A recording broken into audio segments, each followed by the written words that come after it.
ஒன்று கவனிச்சிங்களா மக்களே, நம்ம ஆட்சிக்கு வந்ததுக்கு அப்புறம் ஒரு விஷயம் ஒன்று நடந்துகிட்டு இருக்கு.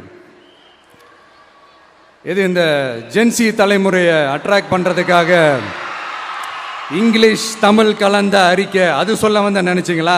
அந்த காமெடி எல்லாம் கிடையாது.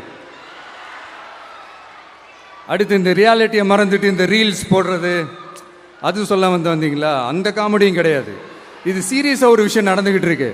முன்னெல்லாம் சட்டசபையில் யார் பேசுனா நமக்கு என்ன, யார் அடிச்சுக்கிட்டா நமக்கு என்னன்னு இருந்த கூட்டம்லாம் இப்போ சட்டசபையில் என்ன நடக்குது, என்ன பேசிக்கிறாங்கன்றது ரொம்ப உன்னிப்பாக கவனிக்கிறாங்க. கவனிச்சிங்களா? திமுக ஸ்டைல்லையே சொல்லணும்னா ரீல்ஸ் போட்ட கூட்டம்லாம் இப்போ நியூஸ் பார்த்துக்கிட்டு இருக்கிறாங்க. அதில் நமக்கு சந்தோஷம் தான், பெருமை தான். நம்மளுடைய யங்ஸ்டர்ஸ், நம்ம பெண்கள் எல்லாம் அந்த அரசியல் என்னன்னு தெரிஞ்சுக்கணும், அந்த அரசியல் என்னன்னு புரிஞ்சுக்கணும்னு அப்படி ஒரு விழிப்புணர்வு ஏற்பட்டிருக்கு. அதுல எங்களுக்கு சந்தோஷம் தான். இதெல்லாம் யாரால நடந்திருக்கின்றது நான் சொல்லிதான் உங்களுக்கு தெரியணும்னு அவசியம் இல்லை, அது உங்களுக்கே நல்லா தெரியும். இப்படிப்பட்ட நம்ம தெய்வங்களை, இப்படிப்பட்ட நம்ம மக்களை தற்குறின்றது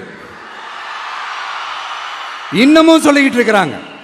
நான் காஞ்சிபுரத்தில் சொன்னதை தான் இங்க நான் திரும்பவும் ரிப்பீட் பண்றேன்.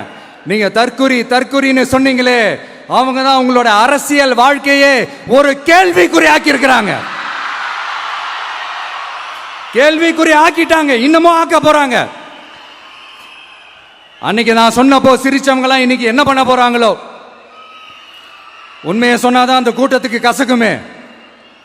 உண்மையிலே நீங்க மக்கள் மனசை புரிஞ்சு வச்சிருந்தீங்கன்னா நீங்க இப்படி மக்களை தப்பாவே பேசியிருக்க மாட்டீங்க.